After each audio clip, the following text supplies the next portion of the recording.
वो कहते हैं जिहादी पाकिस्तान चला जा।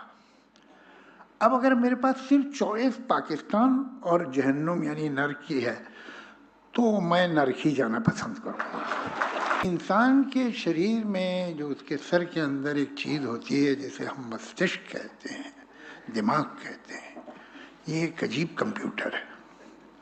ये हमारे जन्म लेने से पहले चलना शुरू कर देता है और फिर हम जन्म लेते हैं तो ये 24/7 चलता ही रहता है। हम सो जाएं, हम बेहोश हो जाएं, हमारा मस्तिष्क जो है, ब्रेन जो है, वो चलता ही रहता है। वो सपने देखता है, कुछ करता है, लेकिन काम करता रहता है। और कभी कभी जब हम मेडिकली डेड अनाउंस कर दिए जाते हैं और फिर रिवाइव होते हैं, तब भी वो चल रहा होता है। पूरे जीवन में ये जो ब्रेन है ये एक ही बार रुकता है और पूरी तरह रुक जाता है जब आपको एक ऐसी किताब के बारे में बोलना पड़ता है जो आपने पढ़ी नहीं। अब अगर आप पुस्तक के बारे में नहीं बोल सकते तो फिर चॉइस ये होती है कि पुस्तक को लिखने के वाले बोलिए। मैं घड़ी नहीं मेरे पास, लेकिन शायद अभी आईपीएल मैच शुरू हो गया होगा, कई दिनों से रुका हुआ था। हमारे संजय जी भी बाई टेम्परामेंट T20 के प्लेयर हैं। ये बैक फुट पे बॉल रोकने को नहीं मानते, ये क्रीज से बाहर निकल के चौवा और छक्का ही मारते हैं और इन्हें डर नहीं लगता कि हो सकता है स्टंप भी हो जाए, मगर ये तो बॉल को बाहर ही निकालने की फिक्र में रहते हैं। मेरी इनसे कैसे परिचय हुआ और कैसे इतना मोहब्बत का रिश्ता बना, ये मैं थोड़ा सा आपको बताना चाहूँगा। जैसे किसी भी जनतंत्र में एक असेंबली, एक पार्लियामेंट की ज़रूरत है, अलग अलग विचारधारा की पार्टियों की ज़रूरत है, उनमें इलेक्शन की ज़रूरत है। एक अगर हो सके तो ईमानदार मीडिया की भी ज़रूरत है।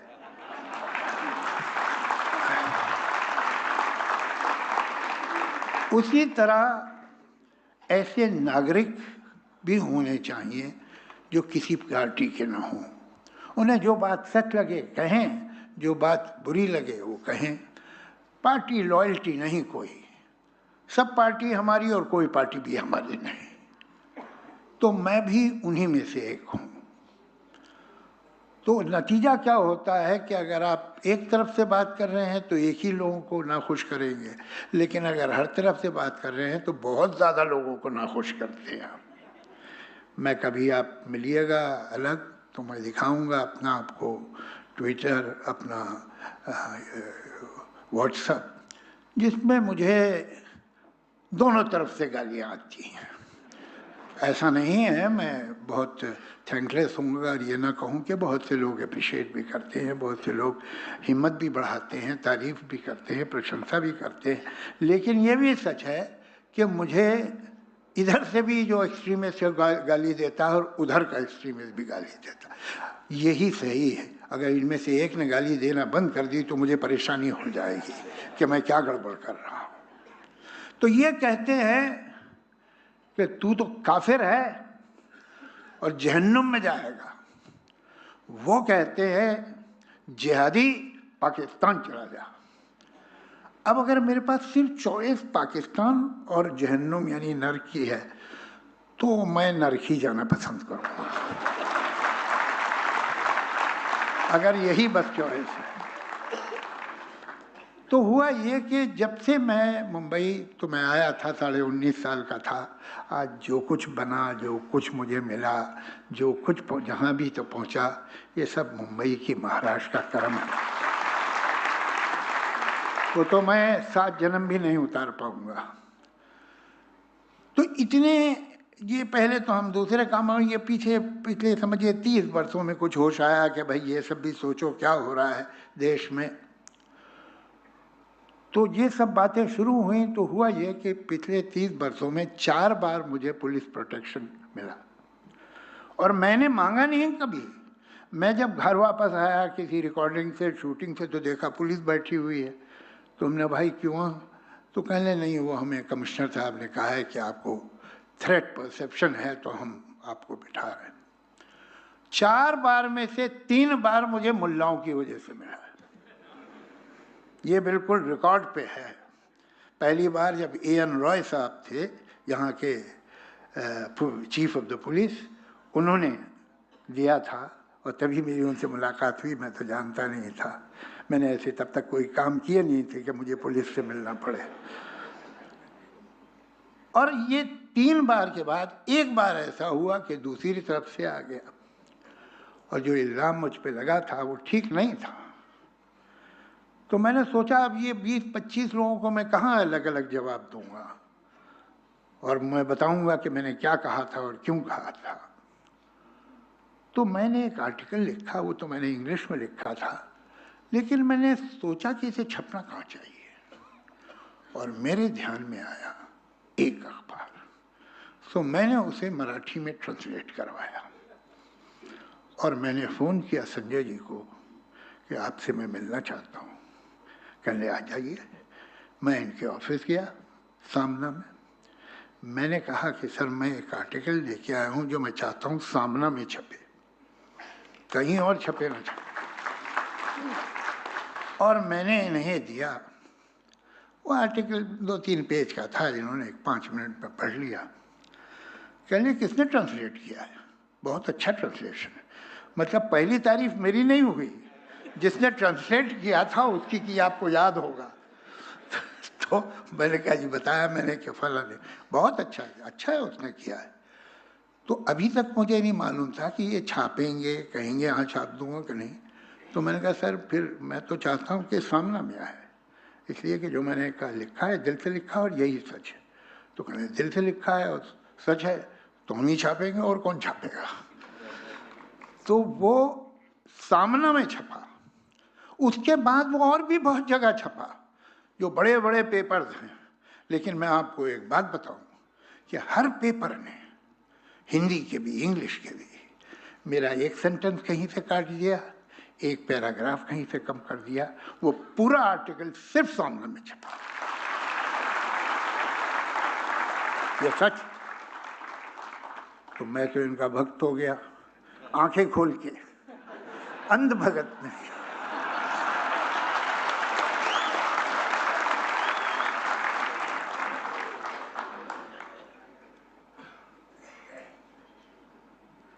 उस दिन ये फैसला हो गया था कि अगर ये कभी जेल गए, और फिर उन्होंने जेल के बारे में किताब लिखी और उसका विमोचन किया और मुझे बुलाया, तो मैं जाऊंगा। उसी दिन ये फैसला हो गया। क्या वजह क्या है? आप देखिए, अगर ये जेल का भी इतिहास बड़ा अजीब है। सारी दुनिया में न जाने कितनी बड़ी बड़ी किताबें जेल में लिखी गई हैं या जेल के बारे में लिखी गई। My experiments with truth, Mahatma Gandhi, discovery of India, Jawaharlal Nehru, Gulag Archipelago, Solzhenitsyn. Poetry भी बहुत ज़बरदस्त की गई है।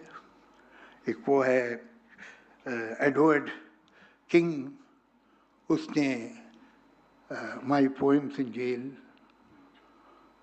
फैज़ अहमद फैज़, जो अनडिवाइडेड इंडिया का बहुत बड़ा पोइट था, वो उधर पाकिस्तान में रह गया, उसकी पूरी सज़ा भी मिली उसे, ज़्यादातर जेल में रहा, नहीं तो देश निकाला मिला, बाहर रहा, बैरूत में, इंग्लैंड में, जहाँ भी।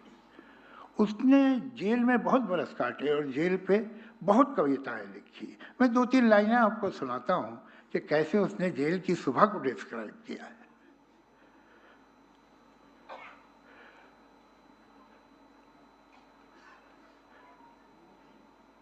जेल की जहर भरी चूर सदाए जागी, दूर दरवाजा खुला कोई बंद हुआ, दूर मछली कोई जंजीर मचल के रोई, दूर उतरा किसी ताले के जिगर में खंजर, सर पटकने लगा रह के दरीचा कोई।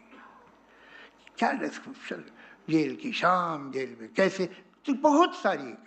बहुत बड़ा लिटरेचर। पता कमाल तो ये है कि एक बैंक का क्लर्क था और उसको जेल हो गई किसी गलत इल्ज़ाम की वजह से, 5 साल की जेल हो गई। वो सिर्फ क्लर्क था बैंक का, मगर जेल में वो राइटर बन गया और उसने दुनिया के चंद बड़े शॉर्ट स्टोरी राइटर्स में उसका नाम है ओ हेनरी। उसने अपनी जो शॉर्ट स्टोरीज हैं वो जेल में लिखना शुरू की और इतना बड़ा राइटर हो गया। क्या वजह है? ये जेल पॉलिटिकल लीडर्स के, राइटर्स के, पोएट्स की लाइफ में इतना इम्पोर्टेंट कैसे हो जाता है और उनका बहुत बड़ा कंट्रीब्यूशन ऐसा होता है। जब वो जेल में थे तो या वो किताब उन्होंने अपने जहन में बनाई थी, सोच में बनाई थी, या लिख ली थी। आजकल तो शायद लिखना मुश्किल होगा, इसलिए कि मुझे बता रहे थे संजय जी के अंदर तो पेन ले जाने नहीं देते हैं। पेन बहुत बड़ा हथियार है ना, ये सच कहते हैं, बहुत बड़ा हथियार है, इसमें कोई शक नहीं। इसका घाव जो है वो सदियों में भी नहीं भरता। तो इन्हें पेन नहीं ले जाने दिया गया था, तो फिर इन्होंने याद किया होगा, सोचा होगा और बाद में लिखा। ये बिल्कुल ऐसा है जैसे वो एक है कि हरिवंश राय बच्चन जी की एक लाइन है कि जीवन की आपाधापी में कब वक्त मिला ये सोच सकूं, जो किया कहा माना उसमें क्या बुरा भला। ये जीवन की आपाधापी आपको सोचने का मौका ही नहीं देती। जैसे कि हमारे जो चरिंदे हैं, वो जानवर जो चरते हैं, वो जब जाते हैं मेडोज में, घास के मैदानों में, तो जल्दी जल्दी जल्दी जल्दी जल्दी जल्दी चल लेते हैं जितना भी हो सके। लेकिन जब वापस अपने ठिये पे आते, अपनी जगह पे आते हैं रात को, तो फिर बैठ के वो जुगाली करते हैं। वो जो उन्होंने निगल लिया था जल्दी में, उसे वापस मुंह में लेके चबाते हैं और उसको पूरा मजा लेते हैं। शायद हम लोग भी जुगाली करते हैं। जिंदगी तो इतनी तेज गुजर रही है, इतना कुछ हो रहा है, कहाँ वक्त मिलता है कि ठहर के देखें, सोचें उसके बारे में। एक जिंदगी एक रेलवे स्टेशन की तरह हो गई है कि जहाँ हम अपने डब्बे ढूंढ रहे हैं और डब्बा मिल गया तो सीट ढूंढ रहे हैं। वो तो जब मिल जाती है, जब ट्रेन चलती है, अब कुछ नहीं करना है, तब सोचने का मौका मिलता है। तो शायद बड़ी गलती करते हैं हुकूमतें पूरी दुनिया की कि ऑपोजिट लीडर, अपोजिशन के लीडर्स को जेल में भेज देती हैं। उन्हें सोचने का मौका मिलता है। ऐसा नहीं करना चाहिए, उन्हें बिजी रखो बाहर। तो मैं अब ये तो नहीं कह सकता कि संजय जी फिर आप जेल जाए तो फिर एक किताब लिखिएगा, लेकिन ये ज़रूर कहूँगा कि ये किताब लिख के आप हमारी कम्युनिटी में, राइटर्स की कम्युनिटी में आ गए हैं, तो अब हम उम्मीद करेंगे कि जेल के बाहर भी आप लिखते रहेंगे। धन्यवाद।